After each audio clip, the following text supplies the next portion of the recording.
नमन प्रणाम दोस्तों, सभी साथियों को खम्मा गणी Ram Ram. PC Sanchori YouTube channel पर आपका हार्दिक स्वागत है, अभिनंदन है।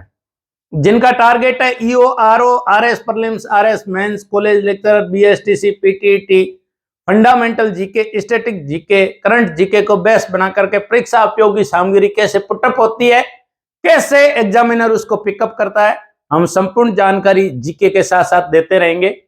शेयर, सब्सक्राइब और लाइक हमारा धर्म है। आपका बहुत बहुत आभार। आज हम हमारे करंट जीके के अंतर्गत लेकर के आए हैं संवैधानिक अधिकारी। संवैधानिक अधिकारी से एक वन लाइनर का क्वेश्चन पूछा जाता है और स्टैटिक जीके के यदि करंट को देख करके न हो तो स्टैटिक जीके से भी एक क्वेश्चन आ सकता है।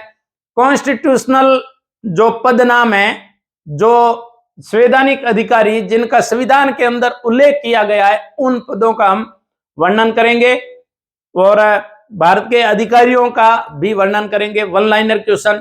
और हमारा अगला कोई एपिसोड हम ये भी रखेंगे कि ये तो भारत सरकार के संवैधानिक पदों पर बैठे व्यक्तित्व है। जो अगला नेक्स्ट होगा उसमें हम राजस्थान के संवैधानिक अधिकारी जो संवैधानिक पदों पर बैठे हैं उनका उल्लेख करेंगे। देखो, पहला आता है, इधर है पद नाम। संवैधानिक अधिकारी के अंदर राष्ट्रपति सर्वोच्च सेनापति होता है और कौन है? श्रीमती द्रौपदी मुर्मू। भारत का राष्ट्रपति श्रीमती द्रौपदी मुर्मू है और ये 15वीं राष्ट्रपति है। जनजाति समुदाय संताल से आती है। ये 15वीं राष्ट्रपति होने के साथ दूसरी महिला राष्ट्रपति है। इससे पहले श्रीमती प्रतिभा पाटिल ने महिला राष्ट्रपति के रूप में, प्रथम महिला राष्ट्रपति के रूप में पद संभाला। दूसरी महिला राष्ट्रपति द्रौपदी मुर्मू है। ये उड़ीसा से आते हैं, संताल जनजाति समुदाय से आती है, एसटी वर्ग से आती है, जनजाति समुदाय वर्ग से आती है और उड़ीसा से निर्वाचित होकर के आने वाली भारत की दूसरी राष्ट्रपति है। आजादी के बाद पैदा होने वाली प्रथम राष्ट्रपति है जो स्वतंत्र भारत में पैदा हुई। ये राष्ट्रपति से पहले श्रीमती द्रौपदी मुर्मू झारखंड की राज्यपाल रही है और झारखंड की जो राज्यपाल जब नियुक्त की गई तब झारखंड के गठन के बाद जो 15 नवंबर 2000 को गठित हुआ, उसके बाद में कोई राज्यपाल नियुक्त वहां हुए, उनमें महिला कोई नहीं हुई। इसलिए ये झारखंड की प्रथम महिला राष्ट्रपति के रूप में भी जो पद नाम है, पद उन्होंने संभाला। प्रतिभा पाटिल जब भारत की प्रथम महिला राष्ट्रपति बनी, उससे पहले वो राजस्थान की प्रथम महिला राज्यपाल रही थी। तो इसी प्रकार हमारे द्रौपदी मुर्मू झारखंड की प्रथम महिला राज्यपाल थी और भारत की दूसरी महिला राष्ट्रपति है। ये मयूरभंज उड़ीसा के बेदापोसी ग्राम में पैदा हुए। आपके 2 बेटे और 1 बेटी थी। अभी 1 बेटी आपके जो है वर्तमान में है, 2 बेटे दुर्भाग्य से आपके काल कलवित हो गए। फिर भी आपने संघर्ष के जीवन पथ पर आपने आगे बढ़ करके कभी हौसला नहीं खोया। आप एक हौसले की प्रतिमूर्ति है। आप हमारे देशवासियों को हमेशा प्रोत्साहित और मोटिवेटेड करते रहते हैं, इतना संघर्ष देखने के बाद भी। आपका जब श्रीमती द्रौपदी मुर्मू का जब निर्वाचन हुआ तब माननीय प्रधानमंत्री नरेंद्र मोदी खुद प्रस्तावक थे और राजनाथ सिंह जी उनके अनुमोदक थे। तो इसी प्रकार ये 15वीं राष्ट्रपति है। कौन सी राष्ट्रपति है? 15वीं राष्ट्रपति है और दूसरी महिला राष्ट्रपति है। आजादी के बाद पैदा होने वाली और अब तक जितने भी राष्ट्रपति हुए हैं उनमें सबसे कम उम्र के राष्ट्रपति है। उपराष्ट्रपति श्री जगदीश धनखड़ है और ये भारत के 14वें उपराष्ट्रपति है। जगदीश धनखड़ का क्वेश्चन पूछा जा सकता है क्योंकि ये राजस्थान के झुंझुनू जिले के किठाना गांव से आते हैं। आपका मूल राज्य जो है वो आपका झुंझुनू जिला है और राजस्थान है, इसलिए राजस्थान से संबंधित क्वेश्चन पूछा जा सकता है। उपराष्ट्रपति बनने से पहले ये राज्यपाल थे और वो थे वेस्ट बंगाल के। फिर आते हैं प्रधानमंत्री। प्रधानमंत्री 15वें कौन है? श्री नरेंद्र मोदी। जितनी बात की जाए उतनी कम है। प्रधानमंत्री 15वें श्री नरेंद्र मोदी विश्व के prime person of the year के रूप में भी आपका निर्वाचन हो चुका है और आप 15वें भारत के प्रधानमंत्री के तौर पे अभी वर्तमान में पदभार संभाले हुए हैं। आप वडनगर महसाणा जिला गुजरात से आते हैं, इसलिए पूछा जा सकता है। और ये भी स्वतंत्र भारत में पैदा होने वाले प्रधानमंत्री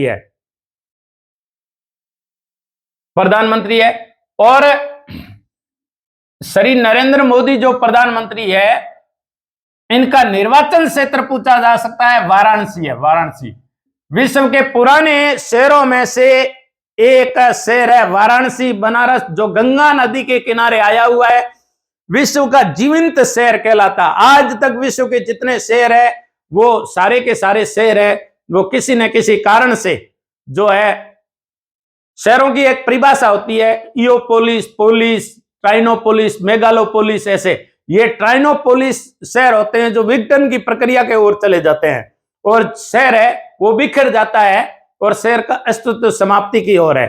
लेकिन वाराणसी बनारस बसने के बाद आज तक जीवित शहर है और विश्व का सबसे प्राचीन शहरों में से एक है, वो है वाराणसी। आप बनारस वाराणसी से चुन करके आते हैं, गंगा नदी के किनारे स्थित है। CJI chief justice of India 50वां justice DY Chandrachud. DY Chandrachud मुख्य न्यायाधीश सुप्रीम कोर्ट यानी chief justice of India Bharat के मुख्य न्यायाधीश है और आप 50वें मुख्य न्यायाधीश है। जस्टिस डीवाई चंद्रचूड़ के पिता यशवंत विष्णु चंद्रचूड़ भी भारत के सीजेआई रह चुके हैं। तो पिता पुत्र की जोड़ी भारत की सीजेआई रही है, इसलिए क्वेश्चन पूछा जा सकता है कि यशवंत विष्णु चंद्रचूड़ और डीवाई चंद्रचूड़ यानी जिन्हें डॉक्टर धनंजय यशवंत चंद्रचूड़ कहा जाता है। डॉक्टर धनंजय यशवंत चंद्रचूड़ भारत के 50वें सीजीआई है। इससे पहले इनके पिताश्री यशवंत विष्णु चंद्रचूड़ भी सीजीआई रह चुके हैं। डॉक्टर धनंजय यशवंत चंद्रचूड़ है, उन्होंने एलएलबी करने के बाद ये हार्वर्ड यूनिवर्सिटी से इन्होंने एलएलएम किया है, पीएचडी भी हार्वर्ड यूनिवर्सिटी से की है और एलएलएडी आपने राम मनोहर लोहिया लखनऊ राष्ट्रीय विधि विश्वविद्यालय से किया है। तो इस प्रकार आप डीवाई चंद्रचूड़ वर्तमान में 50वें भारत के सीजेआई है। देखो मान्यवादी अटॉर्नी जनरल 16वें कौन है? श्री आर वेंकटरमण। क्वेश्चन पूछा जा सकता है मान्यवादी का, क्यों पूछा जा सकता है? उसका कारण है कि अभी तुषार मेहता को इससे पहले भारत सरकार ने महान्यायवादी अटॉर्नी जनरल पद देने की पेशकश की, लेकिन तुषार मेहता ने, जो अभी वर्तमान में सॉलिसिटर जनरल ऑफ इंडिया है, तुषार मेहता ने अटॉर्नी जनरल का महान्यायवादी का पद ठुकरा दिया। महान्यायवादी अटॉर्नी जनरल भारत सरकार का प्रथम विधि अधिकारी होता है जो भारत सरकार की, केंद्र सरकार की विभिन्न न्यायालयों के अंदर, हाई कोर्ट और सुप्रीम कोर्ट के अंदर भारत सरकार की पैरवी करता है और उस पैरवी के कारण ये ज्यादा सुर्खियों में रहते हैं और भारत सरकार की पैरवी करके भारत सरकार के पक्ष में अपना पक्ष रखते हैं। तो वो है महान्यायवादी अटॉर्नी जनरल। एक महान्यायवादी अटॉर्नी जनरल आर रमणी इसलिए भी सुर्खियों में रहे क्योंकि जो बेस फीस होती है, जो वकील की फीस होती है, इसके अलावा एक फीस और होती है जो होती है रिटेनर फीस। रिटेनर फीस वकील की सेवा को बुक कराने के लिए दी जाती है और पिछले जो अभी वर्तमान में एनडीए है, एनडीए सरकार ने सबसे ज्यादा रिटेनर फीस दी है। ये एक प्रकार की वकील की सेवा को बुक कराने के लिए दी जाती है रिटेनर फीस। तो रिटेनर फीस को लेकर के भी अटॉर्नी जनरल और सॉलिसिटर जनरल ऑफ इंडिया के रिटेनर फीस को लेकर के भी विवाद उत्पन्न हुआ कि किसी वकील को पहले से बुक कराने के लिए भारत सरकार 1 करोड़ रुपए देती है कि आप हमारे लिए बुक रहोगे। तो वो है महान्यायवादी अटॉर्नी जनरल 16वें श्री आर वेंकटरमणी और सॉलिसिटर जनरल ऑफ इंडिया है तुषार मेहता। ये वर्तमान में सुर्खियों में रहे हैं क्योंकि इन्होंने अपना उच्च पद ठुकरा दिया लेने से। इन्होंने कहा कि मैं इतने तक की सेवा करूंगा। मुख्य चुनाव आयुक्त 25वां श्री राजीव कुमार है। कौन है? श्री राजीव कुमार है मुख्य चुनाव आयुक्त 25वां। कौन है? राजीव कुमार। 324 आर्टिकल, संविधान के आर्टिकल 324 के तहत मुख्य चुनाव आयुक्त की नियुक्ति की जाती है। और राजीव कुमार भी सुर्खियों में रहे हैं, क्योंकि सुप्रीम कोर्ट ने यह कहा है कि आप रातों रात जो चुनाव आयुक्त और मुख्य चुनाव आयुक्त की जो नियुक्ति करते हो वो पक्षपाती होती है। आप अपने एजेंडे को तय एजेंडे के तहत आप अपने पक्ष में और अपने लिए फैसला करवाने के लिए अपने अनुसार चलने वाले न्यायाधीश को आप मुख्य चुनाव आयुक्त या आयुक्त को नियुक्त करते हो, यह फंडा ठीक नहीं है। इसलिए इन्होंने कहा है कि जो न्यायाधीशों की नियुक्ति के लिए जो कॉलेजियम होता है, एक ऐसा कॉलेजियम बनाया जाए और उस कॉलेजियम के तहत इनकी नियुक्ति हो। तो इस प्रकार एक कमेटी बनाने का सुझाव भारत के सुप्रीम कोर्ट ने दिया है। इसलिए राजीव कुमार वर्तमान सुर्खियों में रहने वाले मुख्य चुनाव आयुक्त है। नियंत्रक एवं महालेखा परीक्षक चबदमा कौन है? गिरीश चंद्र मुर्मू। नियंत्रक एवं महालेखा परीक्षक controller and auditor general of India कौन है? केग के श्री गिरीश चंद्र मुर्मू। इससे पहले यूपीए गवर्नमेंट के अंदर विनोद राय थे, जिन्होंने राष्ट्रमंडल खेल के अंदर हुए भ्रष्टाचार को, विभिन्न प्रकार के भ्रष्टाचार को, आज तक उसमें कोई गिरफ्तारी नहीं हुई है, लेकिन वो एक इतना बड़ा मुद्दा बनाया गया कि सरकार उलट गई। तो वो केग वो है, जब कैंची चलाता है या पेन चलाता है तो दोनों जगह कहीं ना कहीं हंगामा खड़ा होता है। तो नियंत्रक एवं महालेखा परीक्षक के 14वें पद पे है श्री गिरीश चंद्र मुर्मू। अब आते हैं संसदीय पदाधिकारी। सभापति राज्यसभा जगदीश धनखड़ है। जगदीश धनखड़ उपराष्ट्रपति राज्यसभा का पदेन सभापति होता है, इसलिए सभापति राज्यसभा कौन है? श्री जगदीश धनखड़ है। उपसभापति राज्यसभा कौन है? श्री हरिवंश नारायण सिंह है। उपसभापति राज्यसभा, ये क्वेश्चन खूब बार पूछा गया है। आरएस प्री में भी इस पद नाम को लेकर के पूछा जाता है कि उपसभापति राज्यसभा कौन है? हरिवंश नारायण सिंह है। हरिवंश नारायण सिंह है। वर्तमान लोकसभा अध्यक्ष कौन है? स्पीकर कौन है? और वो है 17वें लोकसभा अध्यक्ष कौन है? ओम बिड़ला है। ओम बिड़ला हमारे कोटा संसदीय क्षेत्र से आते हैं और वो स्पीकर है। इसलिए राजस्थान के मंत्रियों के साथ में ओम बिड़ला स्पीकर का पद संभाल रहे हैं। ओम बिड़ला का निर्वाचन क्षेत्र कोटा है।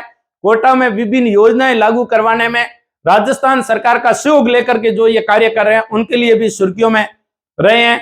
ओम बिड़ला जो राजस्थान से स्पीकर होने के साथ में इनका संसदीय निर्वाचन क्षेत्र भी पूछा जा सकता है। बड़े धीर गंभीर और हमेशा लोकसभा अध्यक्ष के तौर पे जब ये डिसीजन देते हैं, अपनी सीट पे मुस्कुराते रहते हैं, इनकी इतनी मीठी और मधुर मुस्कान होती है। वो है अध्यक्ष लोकसभा ओम बिड़ला। निर्वाचन क्षेत्र पूछा जा सकता है, कहां से आते हैं, और राजस्थान से कोटा संसदीय क्षेत्र से ये वर्तमान में लोकसभा अध्यक्ष है। और ये कौन से हैं? 17वें लोकसभा अध्यक्ष है। उपाध्यक्ष लोकसभा कौन है? पी थम्बीदुरई। ये क्वेश्चन सर्वाधिक पूछा गया क्वेश्चन है।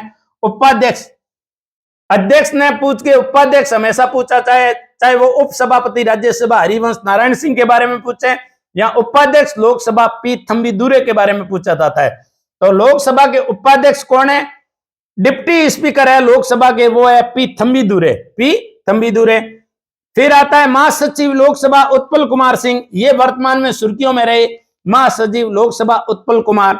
वायनाड सीट केरल के अंतर्गत जो संसदीय सीट है वो श्री राहुल गांधी की सीट है। राहुल गांधी को हाल ही सूरत कोर्ट ने जो मोदी सरनेम के कारण उन्हें संसदीय निर्वाचन से बर्खास्त किया, उन्होंने लोकसभा से बर्खास्त किया। जो उन्हें बर्खास्ती का और अपना बंगला खाली करने का जो नोटिस देते हैं वो महासचिव लोकसभा देता है। तो महासचिव लोकसभा उन्होंने नोटिस दिए और बंगला खाली करवाया। वो व्यक्तित्व है महासचिव लोकसभा उत्पल कुमार सिंह। तो उत्पल कुमार सिंह लोकसभा के महासचिव है। ये वरिष्ठ आईएएस होते हैं। तो पूछा जा सकता है कि महासचिव लोकसभा उत्पल कुमार सिंह, इनके बारे में पूछा जा सकता है। फिर आते हैं महासचिव राज्यसभा पीसी मोदी। देखो, महासचिव राज्यसभा, महासचिव लोकसभा उत्पल कुमार सिंह और महासचिव राज्यसभा पीसी मोदी है। कौन है? पीसी मोदी है। और लोकसभा में जो विपक्ष के नेता है, नेता विपक्ष लोकसभा में अधीर रंजन चौधरी है। ये लोकसभा में विपक्ष के नेता है, पूछे जा सकते हैं। फिर आता है सशस्त्र सेनाओं के प्रमुख। जो सशस्त्र सेना होती है उनके प्रमुखों के बारे में थोड़ी बात कर लेते हैं कि चीफ ऑफ स्टाफ कमेटी अध्यक्ष, चीफ ऑफ स्टाफ कमेटी अध्यक्ष दूसरे कौन है? लेफ्टिनेंट जनरल सेवानिवृत्त अनिल चौहान है। अनिल चौहान है, ये पूछा जा सकता है।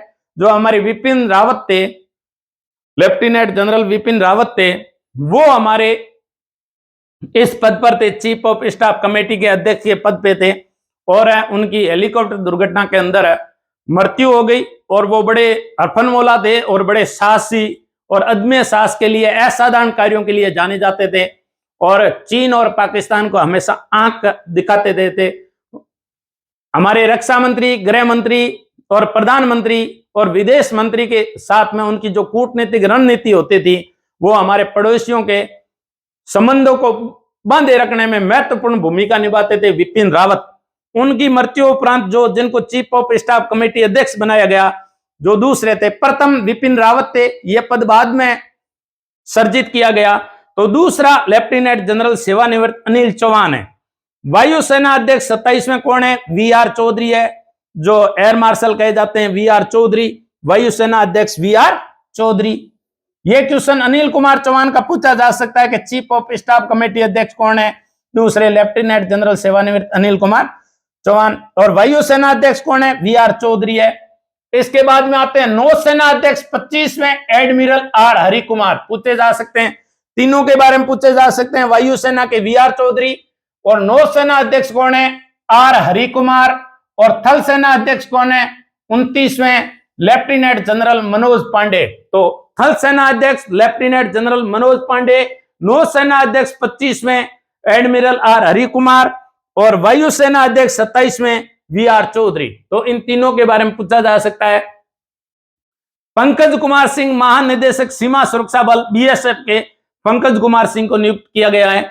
समुद्री सुरक्षा समन्वयक इन तीनों सेनाओं के साथ में, नौसेना के साथ में, जो कोस्टल गार्ड होता है उनके साथ में जो समुद्री समन्वयक होता है, कोऑर्डिनेटर होता है समुद्री, उन्हें सी कोऑर्डिनेटर सिक्योरिटी जो नियुक्त किया है वो है जी अशोक कुमार को, जी अशोक कुमार को। अब देखिए सचिव एवं सलाहकार, इन तीनों में नौसेना अध्यक्ष एडमिरल आर हरि कुमार, थल सेना अध्यक्ष लेफ्टिनेंट जनरल मनोज पांडे, और वायुसेना अध्यक्ष वी.आर. चौधरी, इनका सम्मिलित कीजिए अंतर्गत क्वेश्चन आ सकता है।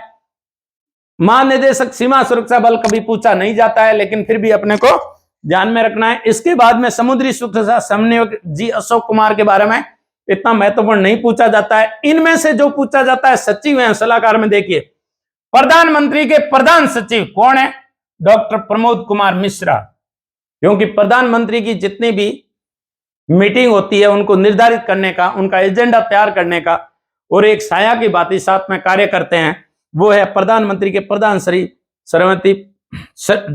Doctor Pramod Kumar Mishra. Doctor Pramod Kumar Mishra doctor P K. Mishra के नाम से प्रसिद्ध है। आरएस प्रीलिम्स में पूछा हुआ क्वेश्चन है कैबिनेट सचिव, ये केंद्र सरकार के सचिवों के सचिव होते हैं, प्रमुख होते हैं। और कैबिनेट सचिव पूछा जाता है, कई ऐसे कैबिनेट सचिव होते हैं जिनको एक्सटेंड दिया जाता है कार्यकाल का, क्योंकि वो बहुत ही ज्यादा सरकार के लिए उपयोगी होते हैं। तो यूपीए गवर्नमेंट में जब कैबिनेट सचिव थे, उनको आरएस प्रीलिम्स में पूछा गया क्वेश्चन था। तो कैबिनेट सचिव है राजीव गौबा, पूछा जा सकता है, याद रखना है राजीव गौबा या राजीव गाबा, जो भी है कैबिनेट सचिव राजीव गाबा, ये पूछा जा सकता है। विदेश सचिव विनय मोहन क्वात्रा, विदेश मंत्री है वो है जयशंकर, और हमारे जो विदेश सचिव है वो विनय मोहन क्वात्रा है। विदेश सचिव की महत्वपूर्ण भूमिका होती है देशों के बीच में कोऑर्डिनेटर का कार्य करना, विदेश सचिव विनय मोहन क्वात्रा। गृह सचिव है अजय कुमार भल्ला, राजस्व सचिव है संजय मल्होत्रा, और रक्षा सचिव है गिरधर अरमाने। इनमें रक्षा सचिव गिरधर अरमाने पूछा जा सकता है, और कैबिनेट सचिव राजीव गौबा पूछा जा सकता है, और विदेश सचिव विनय मोहन क्वात्रा पूछा जा सकता है। तो इस प्रकार ये आने वाले क्वेश्चन होते हैं, जो वन लाइनर क्वेश्चन होते हैं। संवैधानिक अधिकारी, संसदीय पदाधिकारी, सचिव एवं सलाहकार, विभिन्न प्रकार के। आगे और देखते हैं, देखिए कुछ बातें और कर लेते हैं। हम जो थोड़ी बात कर रहे थे रक्षा सचिव, हमारे रक्षा के सचिव है वो है टीवी सोमनाथन। रक्षा सचिव टीवी सोमनाथन। अध्यक्ष राष्ट्रीय किसान आयोग MS स्वामीनाथन। ये क्वेश्चन पूछा जा सकता है। अध्यक्ष राष्ट्रीय किसान आयोग जो MS स्वामीनाथन है, ये हमारे भारत देश में हरित क्रांति के जनक कहे जाते हैं, MS स्वामीनाथन। हाई यील्डिंग जो सीड्स थे उनको भारत में लाना और पंजाब और हरियाणा के माध्यम से भारत के अन्यत्र भागों के अंदर हरित क्रांति की शुरुआत करना 1966-67 के अंतर्गत गेहूं और चावल के अंदर सर्वप्रथम हरित क्रांति लाने का श्रेय MS स्वामीनाथन को दिया जाता है। MS स्वामीनाथन को जो राष्ट्रीय किसान आयोग बनाया गया, MS स्वामीनाथन की किसान पुरजोर तरीके से MS स्वामीनाथन रिपोर्ट लागू करने की बात करते हैं, वो किसान हितैषी रिपोर्ट है। और वर्तमान में हमारा जो फसल बीमा, चाहे वो खरीफ का हो, रबी का हो, और मिनिमम जो प्राइस दी जा रही है MNP, तो ये भी न्यूनतम समर्थन मूल्य ये जो दिया जा रहा है, ये भी MS स्वामीनाथन रिपोर्ट के आधार पर दिया जाता है। विश्व के अंदर मैक्सिको के वैज्ञानिक थे नॉर्मन बोरलॉग। नॉर्मन बोरलॉग ने हाई यील्डिंग सीड्स गेहूं के तैयार किए और वो अमेरिका के अंदर स्कॉलरशिप का व्यक्तित्व थे। अमेरिका ने जब हमारे यहाँ से जगजीवन राम और अन्य मंत्री लाने के लिए गए, मीरा कुमारी जो हमारी महिला प्रथम लोकसभा स्पीकर रही है, उनके पिताश्री थे जगजीवन राम जी, वो और उनके साथ में वहां हाई यील्डिंग जब बीज लाने गए तो अमेरिका ने हमें बीज और वो जो खाद्यान्न लाने गए, क्योंकि हम खाद्यान्न के मोहताज थे, हमारे सुबह शाम नहीं होती थी आजादी के समय, तो इस प्रकार अमेरिका ने कहा कि हमने तो वो अनाज है वो समुद्र में मछलियों के मत्स्य उत्पादन के लिए डाल दिया, और सड़ा गला अनाज भी अमेरिका हमें देने में आनाकानी करता था। तब नॉर्मन बोरलॉग ने हमें हाई यील्डिंग बीज दिए और भारत में हरित क्रांति की शुरुआत हुई। तो भारत में हरित क्रांति की शुरुआत जो कृषि क्षेत्र में जो सबसे बड़ा पुरस्कार दिया जाता है वो स्वामीनाथन पुरस्कार दिया जाता है, और विश्व में कृषि क्षेत्र का सबसे बड़ा पुरस्कार है वो नॉर्मन बोरलॉग पुरस्कार है। तो इस प्रकार अध्यक्ष राष्ट्रीय किसान आयोग के MS स्वामीनाथन है, पूछा जा सकता है। राष्ट्रीय सुरक्षा सलाहकार अजीत डोभाल हमेशा सुर्खियों में रहने वाला है। आप IB में रहे, आप रो में रहे, रो एजेंट बन करके आपने देश सेवा की, वो व्यक्तित्व है अजीत डोभाल आपका। तो राष्ट्रीय सुरक्षा सलाहकार है वर्तमान में अजीत डोभाल। भारत के मुख्य सूचना आयुक्त है वो है यशवर्धन कुमार सिंह। ये भी पद वर्तमान में सुर्खियों में रहा, क्योंकि संशोधन से पहले 5 से 70 साल था वर्ष, और अभी इनका कार्यकाल 3 से 70 वर्ष कर दिया गया। 3 या 70 वर्ष जो भी पहले होगा उससे भारत के मुख्य सूचना आयुक्त को हटना पड़ेगा, वो है यशवर्धन कुमार सिंह। मुख्य सूचना आयुक्त के अलावा केंद्र में 10 या 10 से अधिक भी सूचना आयुक्त हो सकते हैं। आवश्यकता अनुसार 10 से अधिक भी सूचना आयुक्त की नियुक्ति केंद्र सरकार कर सकती है। एक मुख्य सूचना आयुक्त होता है, और वर्तमान में भारत के जो मुख्य सूचना आयुक्त है वो है यशवर्धन कुमार सिंह, YK सिंह बोलते हैं। मुख्य वैज्ञानिक सलाहकार है भारत सरकार, वो है अजय कुमार सूद। मुख्य वैज्ञानिक सलाहकार भारत सरकार अजय कुमार सूद। केंद्रीय सतर्कता आयुक्त है जो सेंट्रल विजिलेंस कमिश्नर है वो है सुरेश N पटेल। मुख्य आर्थिक सलाहकार है V अनंत नागेश्वरम। जैसे मायाराम थे तो उनका भी हमेशा सुर्खियों में रहते थे, सुब्रमण्यम थे वो भी सुर्खियों में रहते थे। तो मुख्य आर्थिक सलाहकार है वो है V अनंत नागेश्वरम। इंटेलिजेंस ब्यूरो IB के अरविंद कुमार सिंह है। अध्यक्ष लोकपाल प्रदीप कुमार मोहंती है।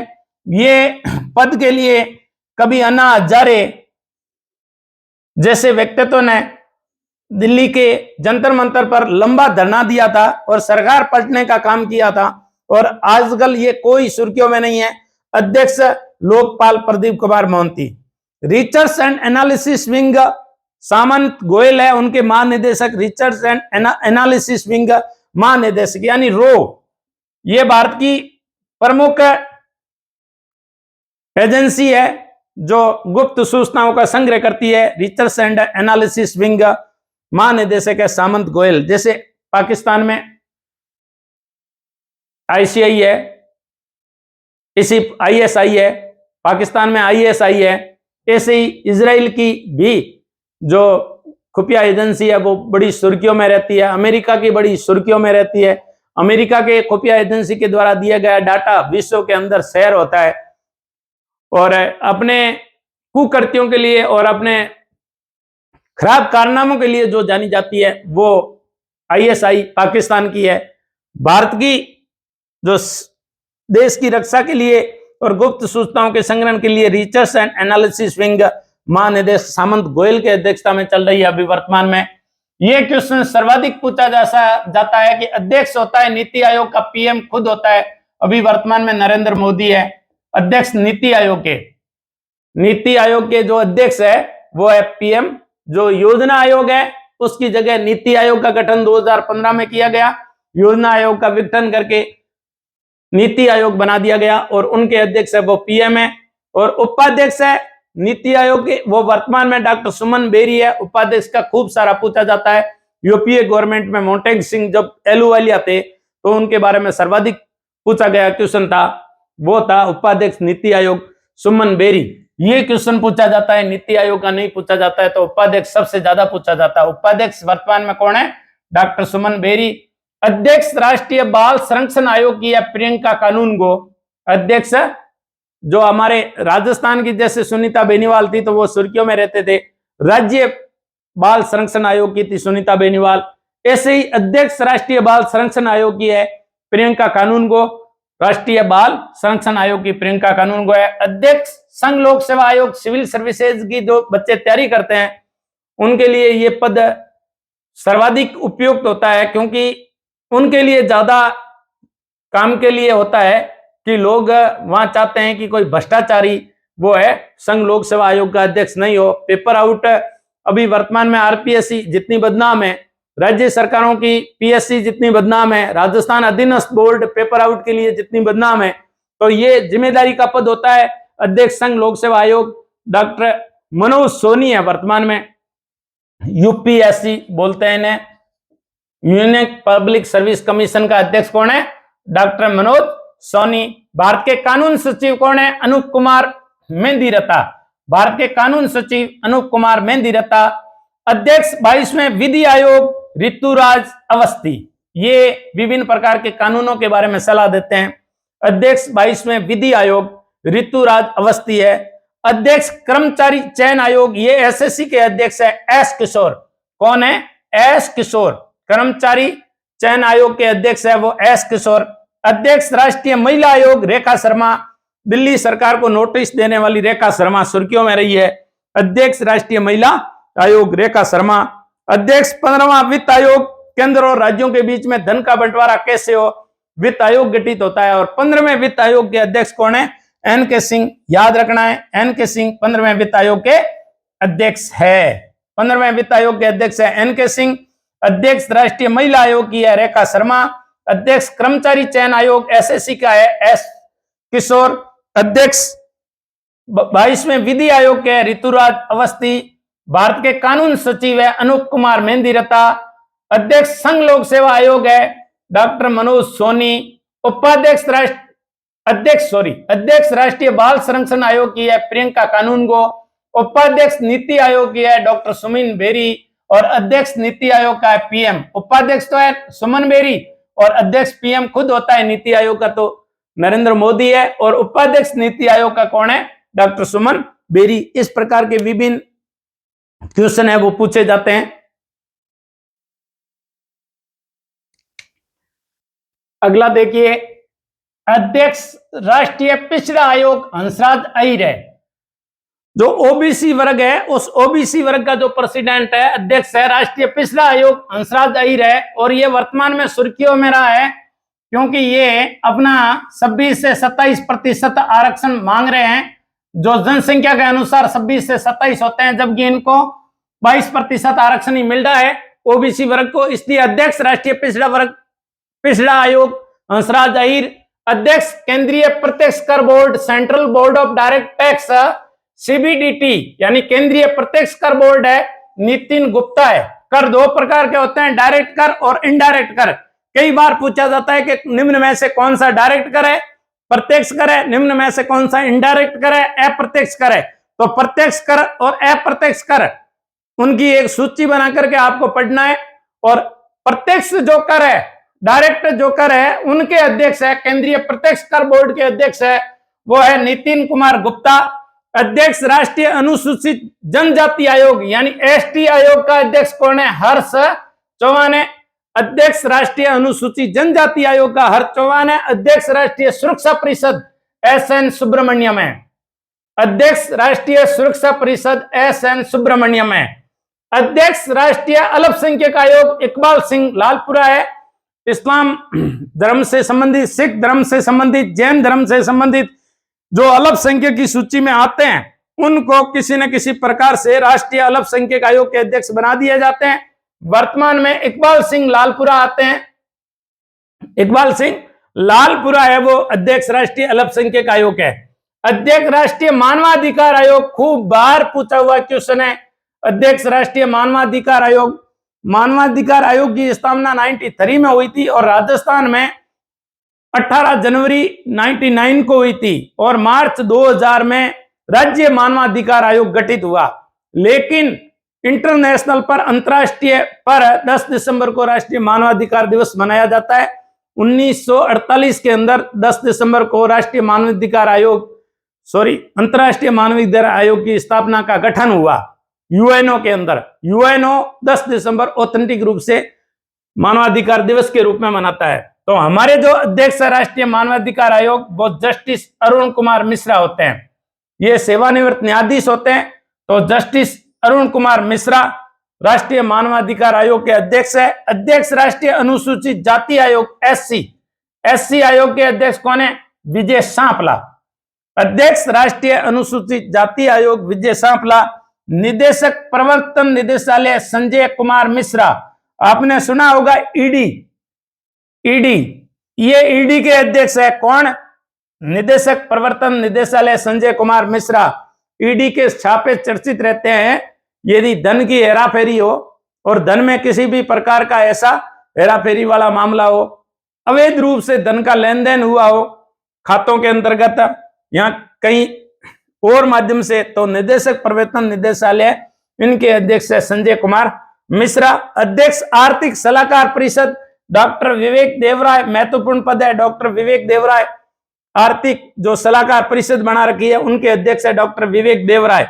गवर्नर एवं प्रबंध निदेशक रिजर्व बैंक आरबीआई का repo rate, reserve repo rate और विभिन्न प्रकार की दरों को लेकर के सुर्खियां रहती है आरबीआई। ये हमारे बैंकों का बैंक है आरबीआई।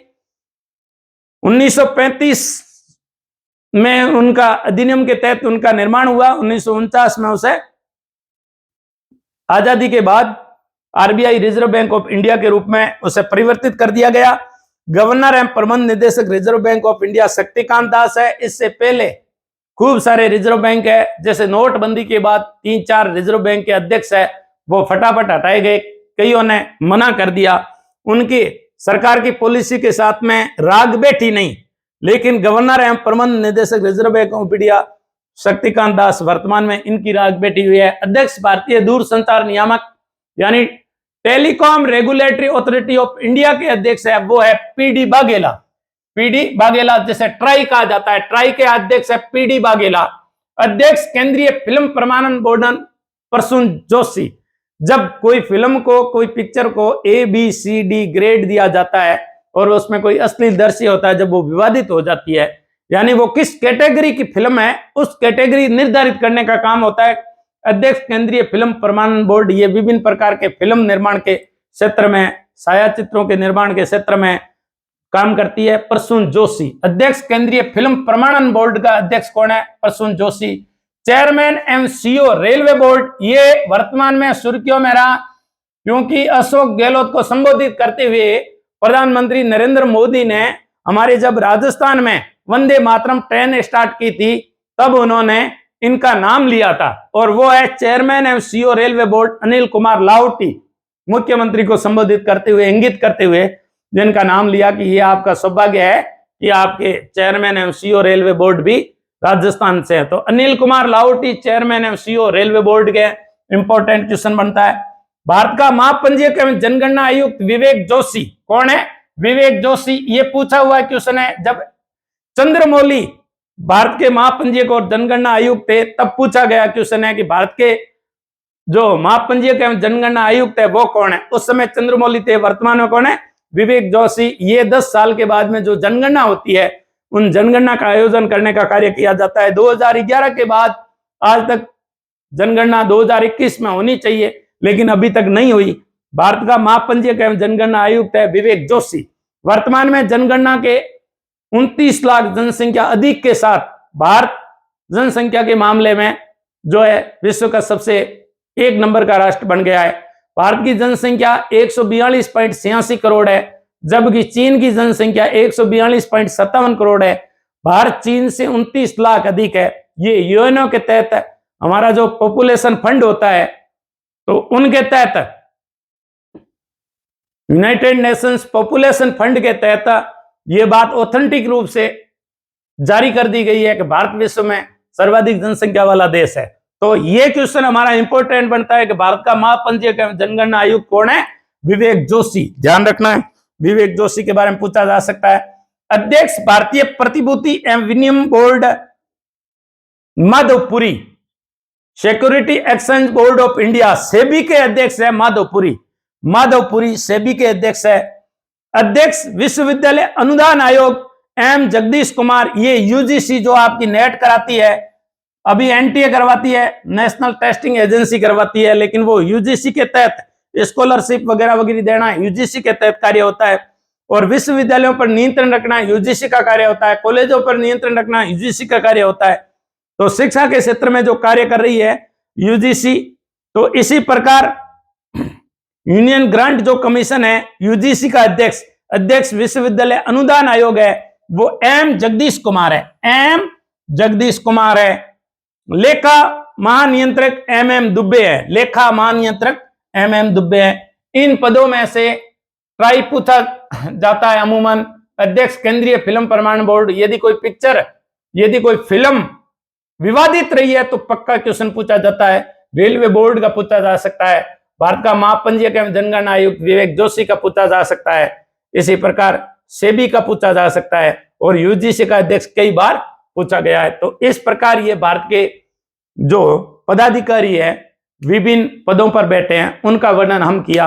अगले एपिसोड में हम कोशिश करेंगे कि राजस्थान के पदाधिकारियों का वर्णन हम करें। देखते रहिए EO RO RS prelims college lecturer के लिए, और शेयर सब्सक्राइब करना है, हमें मोटिवेट करने के लिए करना है, आपके लिए नहीं करना है, हमारे लिए करना है।